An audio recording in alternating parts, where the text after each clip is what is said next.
अरबी समुद्रातून मान्सून अडकला. महाराष्ट्रातील शेतकऱ्यांसाठी चिंता वाढवणारी मोठी बातमी आली समोर. तर नमस्कार मित्रांनो, स्वागत आहे तुमचं आपल्या चॅनलवर. महाराष्ट्रातील हवामान आणि मान्सूनच्या प्रवासाबाबत अत्यंत धक्कादायक आणि मोठी अपडेट समोर या ठिकाणी आलेली आहे. जून महिना संपत आला तरी अनेक अद्याप पावसाचा पत्ता नाही. पाऊस नेमका कधी सक्रिय होणार, जुलैच्या महिन्यात काय परिस्थिती असणार, याची संपूर्ण माहिती आपण आजच्या व्हिडिओमध्ये जाणून घेणार आहोत.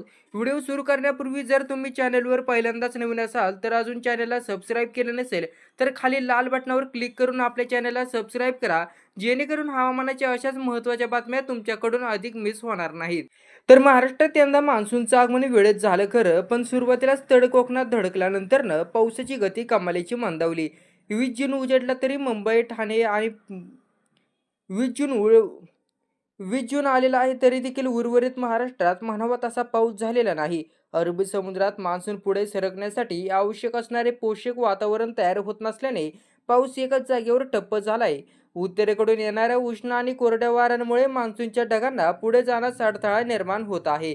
आता भारतीय हवामान खात्याने दिलेल्या ताज्या माहितीनुसार पुढील 4 ते 5 दिवसात राज्यात मान्सून वाटचाल अतिशय अशीच संथ गतीने राहणार आहे. यामुळे संपूर्ण जून महिना कोरडा जाण्याची देखील भीती या ठिकाणी निर्माण केली जात आहे. अरबी समुद्रात पावसाला पुढे जाण्यासाठी अनुकूल प्रणाली तयार होण्यासाठी आणखी एक आठवड्याची प्रतीक्षा करावी लागू शकते. परिणामी संपूर्ण जून महिन्यात मोठ्या पावसाची शक्यता कमी असून नागरिकांना उष्णतेचा सामना करावा लागणार आहे. पण एक राज्यासाठी ही अत्यंत महत्त्वाची आणि काळजी वाढवणारी देखील स्थिती आहे.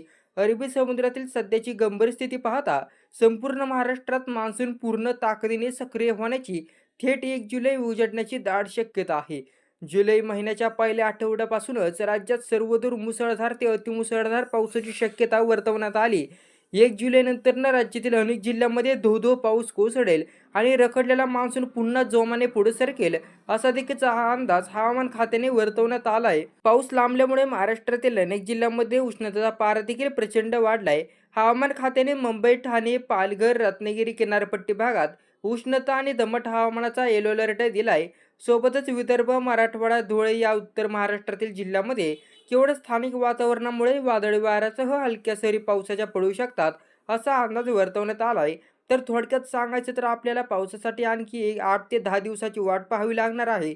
थेट 1 जुलैपासूनच महाराष्ट्रात मान्सूनचा खरा दणका पाहायला मिळू शकतो. या हवामान बदलावर तुमचं काय मत आहे? तुमच्या भागात सध्या पाऊस आहे की नाही? हे आम्हाला खाली कमेंट्समध्ये नक्की सांगा. आणि हो, व्हिडिओ आवडला असेल तर लाईक करा, मित्रांसोबत शेअर करा आणि आपल्या चॅनलला सबस्क्राईब करायला अजिबात विसरू नका. धन्यवाद.